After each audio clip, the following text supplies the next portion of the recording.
പഴയന്നൂർ മനോഹരി കോംപ്ലക്സിലെ system അക്കാദമിയിൽ admission തുടരുന്നു. 5 മുതൽ +2 വരെ എല്ലാ വിഷയങ്ങളിലും മികച്ച ട്യൂഷൻ സൗകര്യം. +1, +2 വിഭാഗങ്ങളിൽ കൊമേഴ്സ്, ഹ്യൂമാനിറ്റീസ്, സയൻസ് ബാച്ചുകളിലേക്ക് ഇപ്പോൾ അപേക്ഷിക്കാം. +2 പരാജയപ്പെട്ടവർക്ക് വർഷം നഷ്ടപ്പെടുത്താതെ വെറും 3 വിഷയങ്ങൾ മാത്രം എഴുതി പാസ്സാകാനുള്ള സുവർണാവസരം. 6 മാസത്തിനുള്ളിൽ +2 നേടിയെടുക്കാം. കൂടാതെ NIOS, മോണ്ടിസോറി, വിവിധ ഡിഗ്രി കോഴ്സുകൾ എന്നിവയ്ക്കും പ്രവേശനം ലഭ്യമാണ്.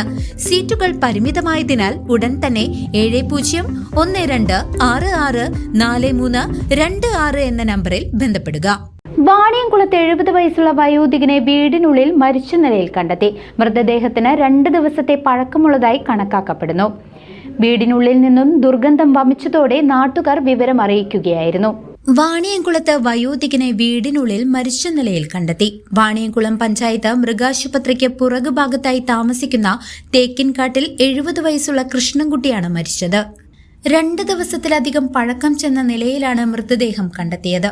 വീടിനുള്ളിൽ നിന്നും കടുത്ത ദുർഗന്ധം അനുഭവപ്പെട്ടതിനെ തുടർന്ന് അയൽവാസികൾ നടത്തിയ തിരച്ചിലിലാണ് മൃതദേഹം ആദ്യം കാണുന്നത്. തുടർന്ന് നാട്ടുകാർ വിവരം വാർഡ് മെമ്പർ ജയരാജിനെ അറിയിക്കുകയായിരുന്നു.